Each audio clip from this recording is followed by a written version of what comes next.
Hoje é quinta-feira, dia de Quinta com a Pátria, aqui no Bom Dia Agronegócio. Matheus Pereira, meu amigo, seja bem-vindo. Bom dia, é sempre um prazer ter você com a gente. Carla, bom dia a todos que estão nos assistindo. Prazerão tá mais uma quinta-feira braba dessa aqui com vocês, turma.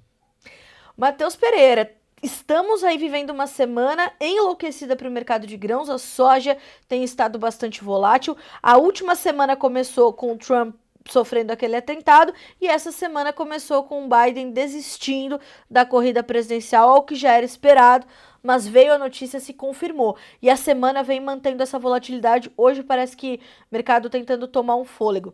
É por aí mesmo que as coisas estão correndo? Exatamente, cara. Assim, a gente tem observado realmente essa maior agressividade do mercado em Chicago, tá? Um mercado internacional que está muito reativo nas eleições presidenciais norte-americanas. Porém, aqui no Brasil, o mercado bem estável, viu, Carla? A gente vê que os prêmios, né, estão fazendo o seu papel de reduzir volatilidade e realmente criar essa percepção real sobre a demanda e a oferta local brasileira, né?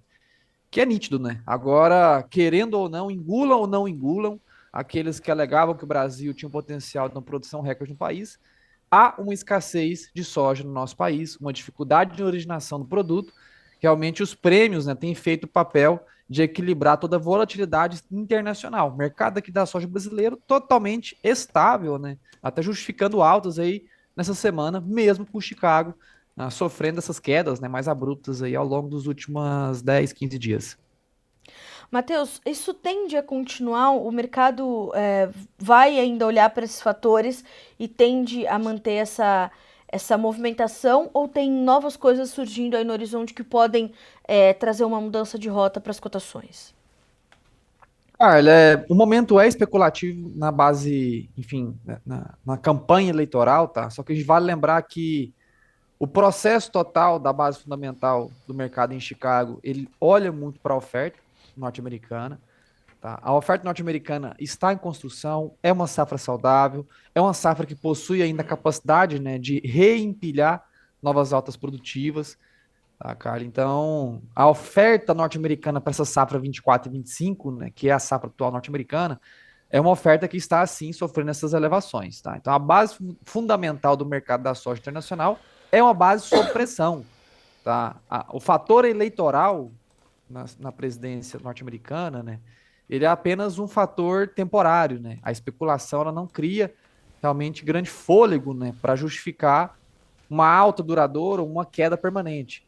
Então, o que a gente vai observar mesmo é passado, né, essas eleições que percorrem até outubro deste ano, a gente vê que a base fundamental volta a pesar sobre o mercado, que é o que? Uma reconstrução de oferta de soja em todo o planeta para a safra 24/25, Carla.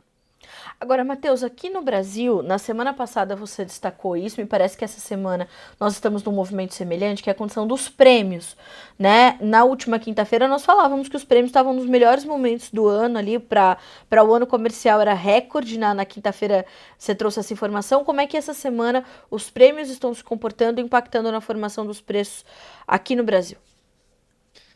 Carla, batemos mais um recorde de prêmios essa semana, né? Parece que toda quinta-feira aqui tem novidade de recorde, né? Pé quente, A a gente pátria é pé tinha, quente. exatamente, a gente teve ali ontem, Carla, prêmio base setembro Paranaguá, registrando 125 pontos positivos, o maior patamar registrado já para a safra 2024, e também para a safra 2025, o Bases, né? Base exportação, que, enfim, entrou nesse consenso, né? De que seria chamado de prêmio de exportação, porque a gente se habituou, né, com base positivo no nosso país.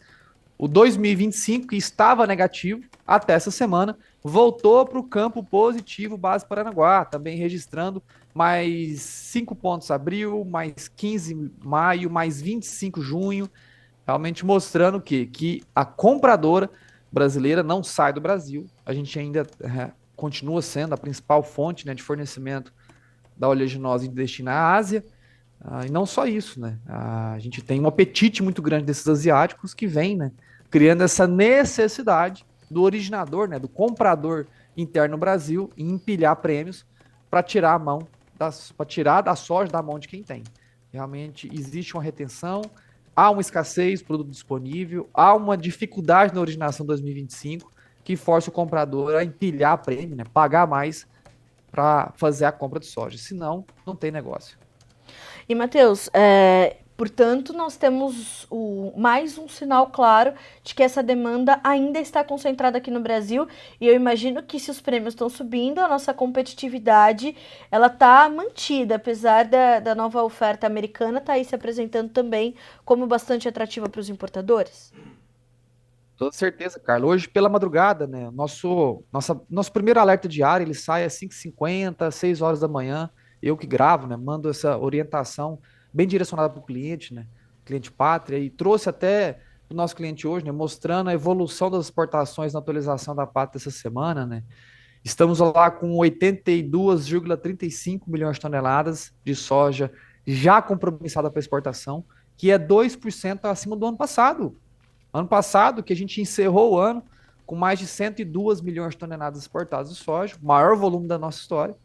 Tá? E neste ano safra 2024, mesmo com 10, 11, quase 12 milhões de toneladas a menos de soja disponível, colhida no Brasil, estamos com ritmo de exportação superior ao observado no ano passado. Então, assim, é bom esse mercado hoje, né, mostrar realmente toda a realidade, né, que a gente vem se empenhando em criar conscientização já desde o ano passado, né? Quando ainda muitos se insistiam que demanda chinesa iria desacelerar, que a safra brasileira era um recorde e que agora é nítido, né? É incontestável, tá? Que existe uma demanda agressiva da China. Para com essa balelinha de toda vez falar que China vai desacelerar o consumo. Realmente, quem não entende a estrutura de consumo dentro da China acaba criando essas inclinações equivocadas sobre o volume de importação estimado da China sobre a soja brasileira, assim como também essa dimensão da safra brasileira, né, que ainda cria-se essa dúvida. Existem ainda órgãos dentro do Brasil que estimam a safra acima de 150 milhões de toneladas, órgãos oficiais, como o caso de IBGE, a 152, o SDA com 153 milhões, a Conab com 147, Pátria ainda estimando 142,8 milhões de toneladas, e que a recuperação agressiva dos prêmios por agora, que vai continuar na nossa percepção pela frente, é o sinal nítido e puro. Existe demanda agressiva e existe uma escassez de oferta. Caso contrário, não teríamos necessidade da base originadora do Brasil, compradores, em pagar mais pelo produto hoje disponível, como Exato. tem acontecido. Então, realmente, é uma estrutura que vem escancarando a realidade do nosso país. Matheus, do mesmo modo, nós temos o dólar voltando a subir de forma agressiva, voltando a flertar ali com 5,70. Ontem fechou com mais de 1% de alta. Quando a gente olha para essas pontas que formam o preço da soja no Brasil, é um momento de oportunidade que está se apresentando, principalmente porque agora nós temos não só esse movimento dos prêmios, mas também o movimento cambial voltando a... Já estava alto, né? Mas voltando a testar patamares ainda mais elevados? Exatamente, Carlos. O dólar também tem sido aí realmente um grande pilar, né, de sustentação aos preços da soja interna no Brasil. Ele vem sendo ali um grande fator, né, de reequilíbrio aos preços internos aqui no nosso país. Tá? Dólar que vem nessa tendência altista, precificando todo esse desajuste, né, fiscal, político da nossa administração em Brasília. Realmente um ponto que a gente talvez alerta que todas as quintas-feiras, né, e no passado eram até taxados aqui de talvez equivocados, o que agora também fica incontestável, né? Não existem hoje, né, bons analistas que ainda defendem essa percepção de que o governo de Lula consegue criar uma gestão eficiente ao nosso país, né? Então, todo esse desajuste fiscal e político em Brasília é o fator de sustentação de altas, tá? Não é mercado internacional que impacta internamente no Brasil, quando o fator é câmbio. Tá? O problema do câmbio dentro do Brasil é o próprio Brasil. Infelizmente, né, continuamos sendo ali a lanterna da lanterna no fluxo de investimentos internacional de grandes fundos investidores. Então, o Brasil ainda é o país que mais perde, né, grandes investidores no planeta. É algo que eu sempre comento nas minhas palestras, mostro na prática, não é bandeira ideológica aqui, é bandeira prática sendo mostrada. O Brasil, em 2024, é o país que mais perdeu investidores de todo o planeta, Carla. E olha que tem muito conflito aí pelo mundo, geopolítica toda conturbada na Ásia, na Europa, em partes do norte da África, e ainda assim o Brasil, né, não vive nenhuma crise humanitária, não vive mais uma crise sanitária, mas sim vive uma endemia política, assim dizendo, que vem afastando cada vez mais, né, o investidor em ter segurança em alocar recursos dentro do nosso Brasil. Enquanto a gente tiver evasão, Carla, dólar segue a sua tendência de novas altas. E é interessante, Matheus, porque nessa semana a gente estava. O noticiário mostra, né, que realmente a equipe econômica do país ela não tem uma estratégia clara e definida do que vai ser feito.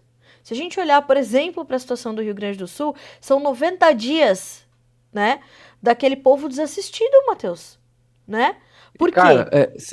Pois não, por favor, fique à vontade. não, eu só ia complementar que não tem e nunca teve, tá?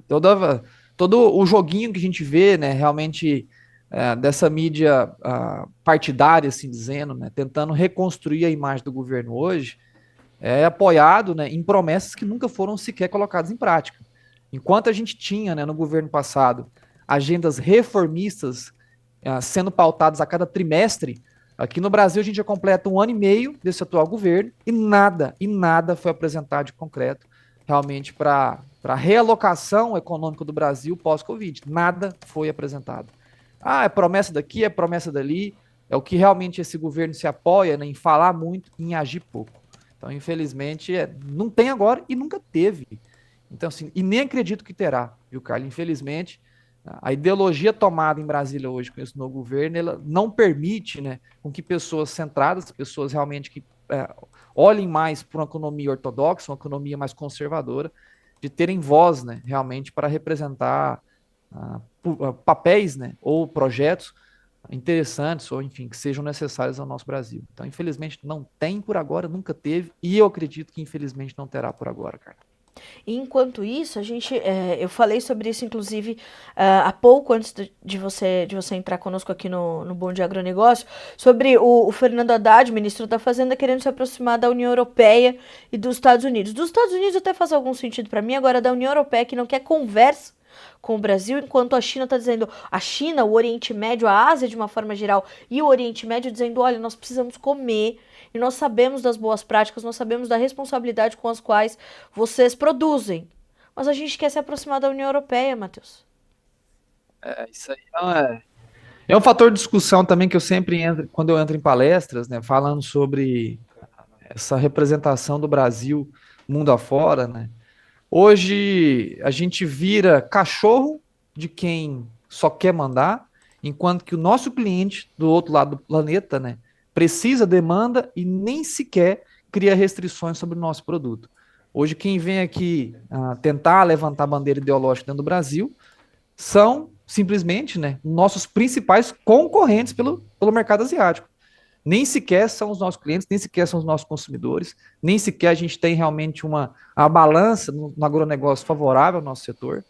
Então, infelizmente, assim, são decisões, como eu já disse e ressalto, né? Brasília hoje é muito tomado pela ideologia e esquece realmente da maneira ortodoxa, né, de liderar talvez uma nação dessa dimensão, que é ser um pouco mais conservador, olhar para dentro e esquecer realmente essas bandeiras que em nada evoluem, né? O que realmente importa, que é comida na mesa do brasileiro, é comida na mesa de quem precisa do outro lado do planeta. Então, a ideologia não enche a barriga de ninguém, Carla, sendo bem É isso sincero. mesmo, é verdade. Matheus, embora, né, a gente tenha aqui espaço e tudo mais, mas a gente tem muitas perguntas que começaram a chegar cedinho para você hoje aqui no Bom Dia Agro. E eu vou trazer o comentário do seu João Irineu Ebert, que foi o primeiro a comentar hoje aqui sobre a sua participação. E ele diz assim, Matheus: bom dia, Matheus. O produtor tem que se organizar para ter como colocar o valor justo no seu produto. Não tem mais como continuar a investir sem ter um parâmetro. Qual indústria investe sem ter certeza do retorno? E ele complementa, Matheus, para deixar bem claro a vocês no Notícias. Nós não temos nem seguro e muito menos Proagro. O seguro sempre tem algo para não pagar o Proagro e só o banco. Matheus, vamos pegar aqui o comentário do seu João Irineu e entender que momento é esse para o produtor brasileiro, principalmente para o produtor de soja, que está concluindo a comercialização da sua safra 23-24, terminando a aquisição dos seus insumos para 24-25 e planejando uma próxima safra. A gente sabe que ele está com uma corda no pescoço, né, Matheus? Mas como é que ele está se reorganizando para colocar o valor justo no seu produto, como diz aqui o seu João Irineu? Olha, João Irineu, o mercado da soja em específico, né, ele é um mercado que sofre de um probleminha logístico, né, que é realmente a referenciação do nosso mercado fora do Brasil, né, e nessa referenciação direto em Chicago, né, a gente acaba que não tem esse esclarecimento, né, sobre como que se comporta aqui dentro do nosso próprio país, né, como é o caso próprio da safra norte-americana por hoje, né. Hoje a gente vê realmente que os preços em Chicago, na grande referência do mercado internacional, sofreram essas quedas abruptas, inegáveis, né? Porém, hoje, né, se sente uma dificuldade muito grande em justificar mais pressão. E o porquê disso? Porque para o produtor norte-americano, né, os atuais níveis de preços já realizados, eles são tidos como não remuneradores, né, que são patamares, né, de preços hoje exercidos em Chicago para a safra 25, safra 26, tá, que já não justificam, né, realmente a capacidade de lucro da atividade agrícola dentro do próprio Estados Unidos, né? Com uma possível referenciação do mercado brasileiro, né, que já foram feitas tentativas no passado, tivemos aí, pessoal, e até levando essa bandeira operacional por aqui, né, tivemos ali nos últimos 6 anos, né, desde 2018, cara, um contrato chamado FOB Santos, que era um contrato realmente usado para referenciar a soja aqui dentro do Brasil, que foi publicado pela Bolsa de Chicago, porém com a referenciação dentro do Brasil. Tá? Ele foi distribuído pela nossa própria Bolsa Brasileira de Mercadorias e Futuros, né? B3 hoje, BMF no passado, e que infelizmente esse contrato caiu no esquecimento, caiu na liquidez. A gente já perdeu, né, as licenças de market makers aqui dentro do país, né? Não temos mais intermediadores do negócio aqui dentro do Brasil. Então, infelizmente, é uma realidade hoje, né, João Irineu, que ela joga contra a nossa atividade. Tá? Eu sei que a organização desse mercado para criar referências no nosso país, ele não vem da noite para o dia, viu, Engenheirineu? A gente não vai ter soluções para 2025, possivelmente não teríamos soluções para 2026, porém começa agora, incitar realmente as nossas políticas de classe, como representações do setor rural, né, como a ProSoja, como a Biov na indústria, como, enfim, representantes parlamentares, né, que estão em prol da bancada ruralista, em levantar essas questões, essas discussões sobre como no futuro, né, teremos realmente uma referenciação dentro do Brasil. Porque hoje a gente só ficar na ideologia também, assim como nossa Brasília hoje peca em criar estrutura, criar realmente evolução econômica no Brasil, nós também pecamos em ficar só na discussão. Tá? A gente precisa realmente incitar os nossos representantes, né, em estudar essas soluções, tá, para serem aplicadas no longo prazo, para que talvez daqui 5 anos, João Irineu, 10 anos, a gente não tenha mais esse calo no sapato, né, que é a falta de referenciação ao mercado brasileiro. E eu concordo contigo, viu, João? Eu sempre falo isso, que empresário em qualquer setor que seja da economia do planeta, seja de têxtil, de sapato, de transporte, de distribuição, de revendas, ele não consegue se planejar para o futuro sem ter uma previsibilidade de receita. E, infelizmente, ao setor rural esse ano, né, aqui no Brasil, em especial, a previsibilidade de receita ela não é tão favorável. Então, realmente, é uma discussão, seu Irineu, que a gente precisa fomentar, né, que os nossos representantes levem em pautas, levem para estudo, para que a gente possa ter soluções, né, no longo prazo. Infelizmente, no curto prazo, dificilmente a gente vê resoluções, viu, João? Eu fiz o seguinte, Matheus, enquanto a gente tá aqui conversando, peguei esse gancho do seu João Irineu, abri uma enquete aqui para nossa audiência para saber como é que estão as compras de insumos para a safra 2024-25. Já temos aí quase 40 votos. Perguntei se o pessoal já concluiu as compras de insumos para a soja 24-25 para a gente ter esse parâmetro e dar sequência aqui à nossa conversa. Vocês podem votar, vocês estão aqui nos acompanhando e juntos nós vamos entender, né, o impacto disso aqui com a análise do Matheus. Matheus, o Rodrigo Mendes te pergunta o seguinte: Matheus, vitória de Trump, Chicago vem baixista e prêmio no Brasil melhora? Dá para ter uma análise simplista na melhor forma de dizer isso, né? Para esse mercado, caso a gente tenha esse resultado da eleição presidencial nos Estados Unidos?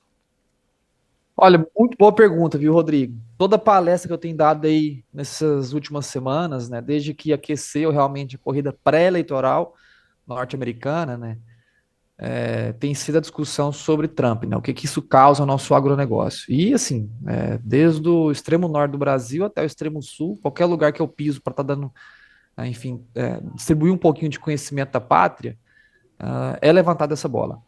Tá? E sendo bem direto, Rodrigo, o fator Trump na base fundamental, que é o quê? É o que se consome, é o que se produz no nosso Brasil, ele não muda a estrutura. Tá? Não no Brasil, perdão, no planeta, né? Não muda a estrutura.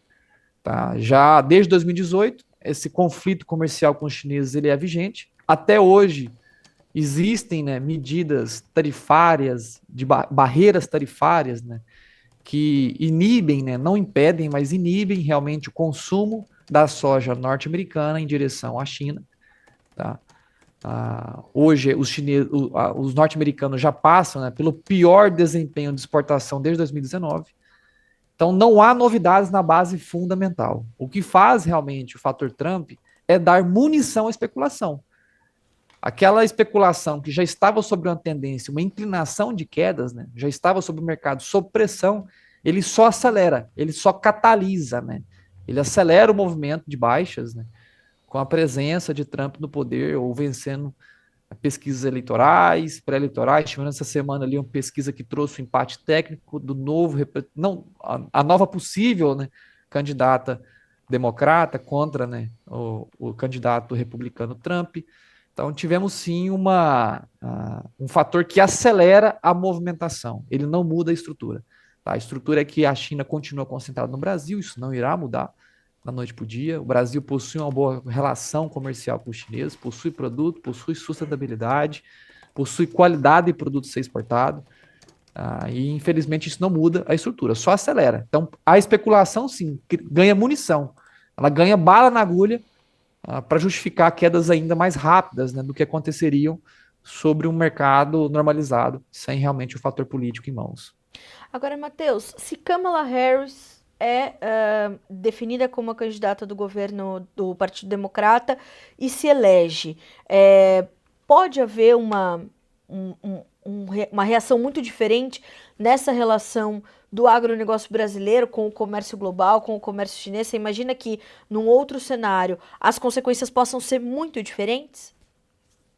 Cara, na base fundamental, mais uma vez, a gente não acredita em qualquer alteração do consumo chinês focado aqui ao Brasil, tá? Certo. Kamala Harris ganhando cria, né, mais uma vez, momentos especulativos, né? Cria essa percepção de que democratas, né, que levantam muito a bandeira das fontes de energia renováveis, né, como é o caso de biodiesel, de soja, de óleo de soja, como é o caso de etanol, de milho, né, enquanto que o Partido Republicano de Trump, né, é um partido mais alinhado Uhum. realmente com os primórdios da base da econômica norte-americana, que se pisa, né, se respalda muito em matérias-primas não renováveis, né, como é o caso de combustíveis fósseis.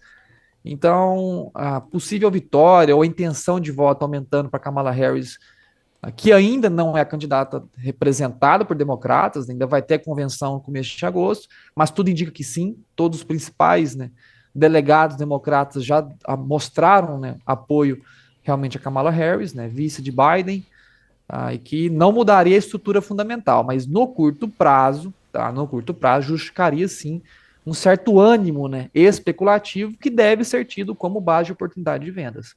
Tá? A qualquer momento a gente vê realmente um Chicago se recuperando, né, precificando uma possível vitória democrata e criando esse ânimo, né, em relação a energias renováveis, criando esse ânimo em relação à relação comercial com China.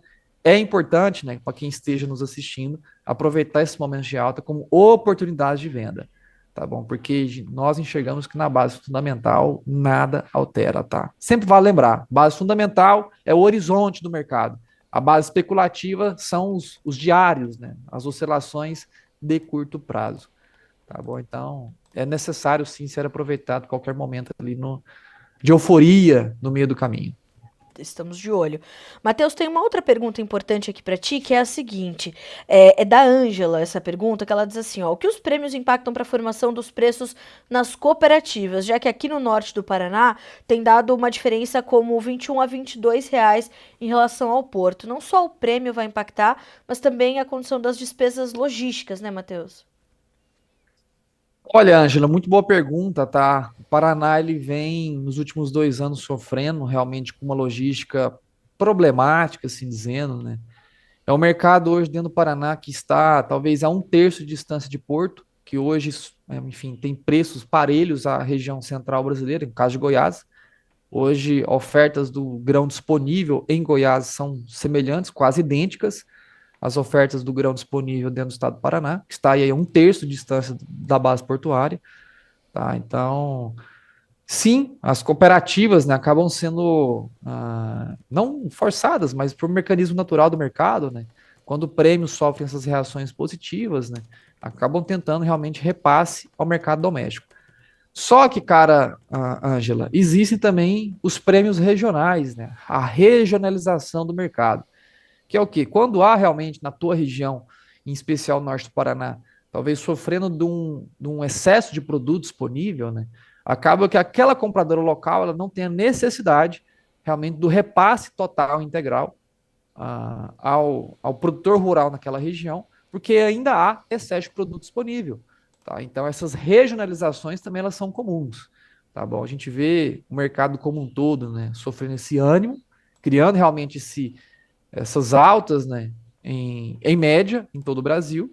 Porém, há regiões, micro-regiões do Brasil, que esses repasses não são integralmente ofertados ao produtor rural, porque há ainda, né, nessas regiões, macro ou micro-regiões, um excesso ou escassez do produto que justifica ou um repasse mais agressivo ou até uma absorção, assim dizendo, desse repasse das altas dos prêmios, tá? Então, regionalização é natural, é o jogo sendo jogado, pessoal. Não há culpa de ninguém. Eu rodo todo esse Brasil, encontro, enfim, cenários logísticos ali extremamente conturbados, problematizados, que ainda carecem, né, de muita evolução. E isso até me alegra bastante. Se o Brasil é o que é hoje, uma potência, um celeiro mundial de grãos, com tanta escassez logística no nosso Brasil, imagina daqui 10, 15 anos com governos que olhem mais para o nosso setor interno, esquece da bandeirinha ideológica e olhem mais para a economia. Imagina o tanto que a gente vai estar grande, né, realmente fornecendo ainda mais alimento com eficiência a todo o planeta, né? Então, sendo bem objetivo, Ângela, regionalização ela impacta sim, tá? Teria que entender mais aonde você está especificamente no Paraná para entender o quanto desse repasse da alta dos prêmios ela é colocado na tua mão, tá bom? Essa semana, Matheus, nós recebemos aqui o presidente da Abramilho, o seu Paulo Bertolini, falando sobre a questão da armazenagem. Como o Brasil precisava investir pelo menos 15 bilhões de reais por ano em armazenagem para que nós pudéssemos acompanhar a evolução do crescimento da nossa produção, né? Pelo menos isso. Os recursos que foram alocados no Plano Safra para armazenagem foram insuficientes, né? As taxas de juros ainda são elevadas e a condição da armazenagem ela é um elo bastante importante na cadeia logística quando a gente pensa num país desse tamanho, né? Toda certeza, Carla. Quando a gente fala talvez da soja, né, a gente cria talvez esse sentimento ufanista, patriotista, né, patriota, né, de que o Brasil é o maior produtor de soja do planeta, é o maior produtor, é o maior exportador, estamos ali, enfim, superamos os nossos principais concorrentes norte-americanos, né, Estados Unidos. Só que a gente vai ver a produção total de grãos secos no Brasil, né? A gente nem chegou ainda próximo aos 400 milhões de toneladas de grão produzidos de grãos secos, tá? Que vai desde a soja, milho, centeio, arroz, trigo, né, sorgo. A gente nem chegou ainda próximo aos 400 milhões de toneladas, que é o que os Estados Unidos produzem somente de milho, tá? Sem falar dos outros grãos secos, que totalizariam, né, quase 750 milhões de toneladas, quase o dobro da produção total de grão seco do Brasil. E hoje, né, a capacidade estática de armazenagem dentro do território norte-americano, ela supera em 60% a produção total de grão seco. Ela já ultrapassa quase 1 bilhão de toneladas, 1 bi, falei com B, viu, pessoal? Os Estados Unidos possuem mais de 1 bilhão de toneladas de capacidade de armazenagem estática, tá, dentro do seu território, enquanto que o Brasil sofre de um déficit, né? A gente não chegou nem aos 400 milhões ainda de toneladas totais, né, capazes de serem armazenadas em armazéns estáticos no nosso Brasil, né? A gente, na verdade, está com déficit, né? Quase 150, 160 milhões de toneladas, se eu não me engano. Então, o Brasil tem muito a evoluir E essa evolução traria um pouco mais de conforto à base produtiva, traria mais amenização das tendências sazonais, né? Que é o que? Época de colheita, os preços no Brasil tendem sempre a quedas agressivas, né? E aí que junta aquele tanto de urubu na carniça, justificando que os preços vão cair ainda mais, criando terrorismo. Normal, todo ano a gente escuta os mesmos urubus cantando a pedra, né? É verdade. E se a gente tivesse realmente mais capacidade de armazenagem no Brasil, a gente não teria essa necessidade de colher e vender com urgência por falta, né, de logística, de escoamento ou de armazenagem no nosso Brasil. Então é algo também a ser discutido, voltando lá na pergunta do João Irineu, né? É algo que deveria ter sendo colocado em pauta por agora, porque daqui 5, 10, 20 anos a gente tenha soluções, né? Nada que também se resolva de um ano para outro, infelizmente. Matheus, o Anderson Manfield diz assim, ó, bom dia, Carla. Em um curto prazo, para quem perdeu a oportunidade de compra de fertilizantes no começo do ano, o cenário de preço de insumos permanece inalterado ou possui alguma tendência de baixa? Já já a gente vai ver aqui o resultado da nossa enquete, Matheus, mas como é que você está avaliando esse momento da aquisição de insumos para quem não conseguiu, não, né, aproveitou os momentos, não pôde aproveitar, enfim, e recomendações da Pátria, inclusive aqui no Bom Dia Agro, no Notícias Agrícolas, falando principalmente sobre os fertilizantes que era hora de comprar. Quem não conseguiu capturar essas oportunidades ainda tem condições de capturar oportunidades melhores ou vai amargar preços mais elevados inevitavelmente? Olha, falando da safra de verão exclusivamente, viu, Anderson? Boa colocação. Safra de verão, que aqui no Brasil já inicia daqui 60 dias, tá? Menos até, né? Dentro do Mato Grosso ali em torno de 45 dias. Então já há o quê? Um aperto logístico de entrega, meu amigo. A gente não vê que até o início da safra verão, vamos dizer aí 45, 60 dias, né? Para dar esse pontapé inicial, a gente não vê que o mercado de distribuição consiga realmente justificar quedas. Tá? A gente vê uma lateralização dos preços de fertilizantes no Brasil em dólares por tonelada. O grande problema é o dólar, é o câmbio, que tem realmente dificultado, né, a formulação de preços em reais por tonelada. Aqueles, talvez, produtores no Brasil que já conseguem fazer aquisições dolarizadas, né, já conseguem ter acesso a crédito dolarizado, conseguem fazer compras e aquisições dolarizadas, vai estar pagando aí preços semelhantes, tá? Algo que foi observado há 30 dias atrás, já pagando talvez 5, 15% mais caro do que foi observado há 120 dias atrás, há quase 4 meses atrás, quando vi as recomendações da Pátria. Porém, de agora em diante, a gente não vê alteração aos preços em dólares por tonelada. A grande dificuldade é interno, tá? É a distribuição, é a logística interna. A gente teve recentemente diesel sofrendo aumento de tabela na refinadora, né? Aumentando o encarecimento da distribuição no Brasil. E não só isso, o dólar. Tá? O dólar, quando repassado para dentro do Brasil e sendo comercializado fertilizante em dólares a tonelada, já dificultou a conta, meu caro. Então, Anderson, sendo bem objetivo, meu caro, já não tem tempo o suficiente para que haja essa distribuição eficiente. Tá? Deixar para comprar em cima de hora vai sofrer o engasgo e andar com todos, com toda a sardinha do mercado, assim dizendo, tá? A manada está indo para o mesmo caminho e interromper ou paralisar, ou enfim, não avançar com as compras por agora e vai dificultar a logística e logística complicada, conturbada, dificultada, teremos o encarecimento do produto a ser entregue. Então, cuidado, cuidado, o tempo está acabando, infelizmente. Bom, Matheus, olha só, enquanto nós estávamos aqui na nossa conversa, nós tivemos então a nossa enquete acontecendo e eu vejo aqui uma boa notícia, ó.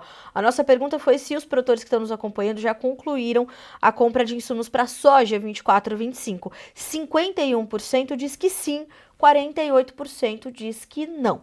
Como é que você avalia esse resultado e o que que isso nos sinaliza para a nossa próxima safra? Carla, é bom a gente enxergar que a maioria já fez aquisição 24, 25. Isso é bom, tá? A gente está realmente muito preocupado com essas aquisições.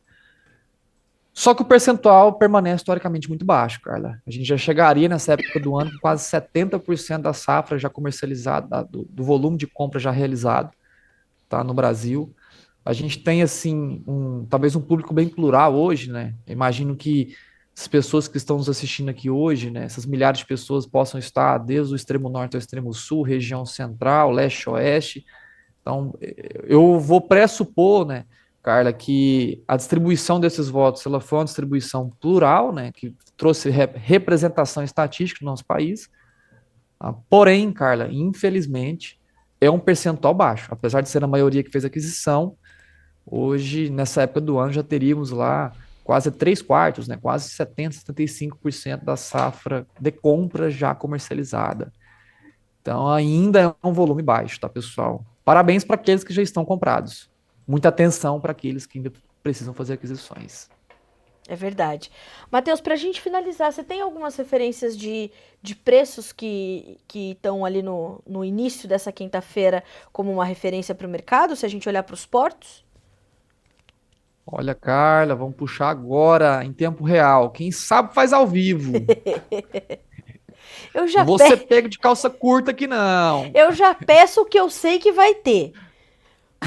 Porque eu não vou perguntar para você, por exemplo, como está que está acontecendo agora o tiro com arco lá nas Olimpíadas. O Brasil está disputando. O senhor Marcos Vinícius da Almeida, isso eu não vou te perguntar. Agora, eu sei que se eu perguntar soja no Porto, a Pátria vai me dar nesse minuto. Eu sei. Tá na mão já, Carla. A gente tem Paranaguá hoje a 143,50, 144,50. Oferta e demanda ali dentro de negócios sendo realizados pela manhãzinha. Sim. Vamos ver, o mercado acabou de abrir dólar por agora também, a gente deve ter uma movimentada. A gente tem Santos hoje a 145,50, 146,50, um pouco melhor, realmente, com logística um pouco mais desafogada. Temos hoje disponível Mato Grosso do Sul Dourados a 130, temos hoje Goiás Cristalina a 125, Mato Grosso, Rondonópolis. Olha que interessante está acontecendo em Rondonópolis, pessoal, uma praça que descolou do restante do mercado. Lembra da pergunta que a gente teve da Ângela, se eu não me engano? Foi a Ângela que participou aqui dessa regionalização do Paraná. Dentro do Sim. Mato Grosso hoje a gente tem uma grande regionalização, que é o mercado de Rondonópolis, né, que é um mercado que sofreu muito com a seca e calor esse ano, tem um desabastecimento, tem uma indústria consumidora muito agressiva e que hoje Rondonópolis, né, paga aí cerca de 5, 6, até R$ 7 acima do Sorriso, que está pagando Rondonópolis hoje a 132, Sorriso hoje a R$ 124, Nova Mutum também 124. Regionalizações, pessoal, dentro do maior estado produtor do nosso país e do planeta, né, de soja, temos ali uma regionalização de uma oscilação de quase R$ 7 por saco dentro do mesmo estado. Sim. Temos Rio Grande do Sul a 138, agora em Passo Fundo. Londrina a 136, Cascavel 134, Ponta Grossa 140. Então, realmente, assim, o mercado que ele já saiu desse fundo do poço e tá, assim, um mercado um pouco mais animador, né? Para quem ainda tem grão disponível em mãos por agora. Bom, excelentes indicativos. É um preço, hein, Matheus? É um cenário de preço para considerar, hein?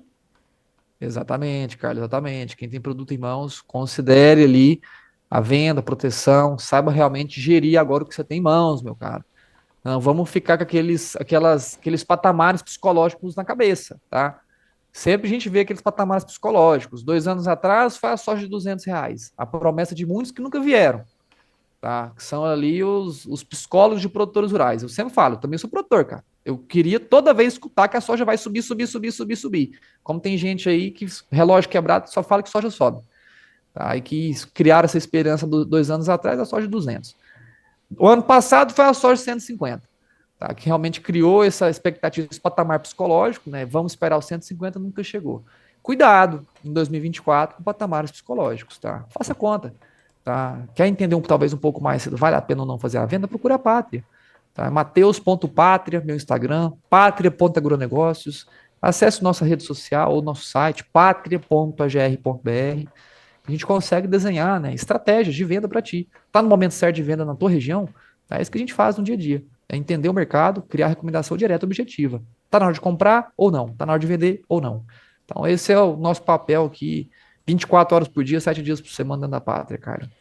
Meu amigo, eu quero muito te agradecer mais uma vez por estar conosco em mais uma Quinta com a Pátria aqui no Bom Dia Agronegócio. Sempre, né, como eu falei, hoje eu já comecei agradecendo a audiência, a gente triplicou a audiência do Bom Dia Agronegócio essa semana. E eu vou fazer o seguinte, Matheus, eu vou te dar uma semana para você acompanhar a primeira fase, portanto, do rugby masculino nas Olimpíadas. Hoje é Samoa e Quênia, Argentina e Austrália. Aí semana que vem, no final da entrevista, eu vou te perguntar desse resultado. Aí vamos ver. Eu não sei nem como é que é um rugby. Eu não sei nem pra onde que vai um rugby. Você, Eu sei que tem você uma bola tem no meio uma lá. Não sei como é que joga aquilo, semana. não. Você tem uma semana. Daqui você já bota ali no seu celular Samoa e Quênia para acompanhar nessa quinta-feira. Não, me pergunta de futebol. Eu luto também Muay Thai, já lutei outras lutas marciais também. Me pergunta de como uma cerveja boa. Esses treinos eu dou conta de entender. Tudo bem, eu vou te dar esse boi. Uma semana, hein, meu amigo? Uma semana. Matheus, muito Tá bom, tá obrigada, bom. viu? É sempre bom ter você com a gente aqui no Bom Dia Agronegócio. Quinta-feira tem mais. Obrigada, meu amigo. Um abraço para você e para todo o time da Pátria. Abraço, até logo, fique com Deus. Tchau, tchau. Amém. Vocês também. Tchau, tchau.